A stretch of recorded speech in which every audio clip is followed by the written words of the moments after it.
Hey everyone, Gil here at graymanprepping. In this episode of Your Prep for Today, I want to talk about something that goes in your first aid kits or in your medicine cabinet.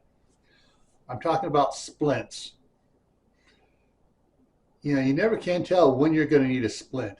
Of course, when people say splints, the first thing that pops to their mind is, oh, a couple sticks tied to the side of someone's leg to keep it straight. Well, that's, one way of making splints. But there are a whole bunch of different types of splints that you can use for legs, arms, fingers. In fact, the number one splint used in America is a finger splint.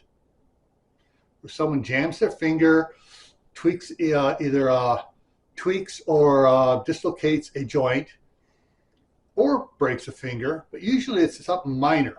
And they put one of those, either a plastic splint on it or aluminum splints that goes up around the end. They tape it on to keep the finger straight, keep the joint or the broken bone straight so it can heal properly.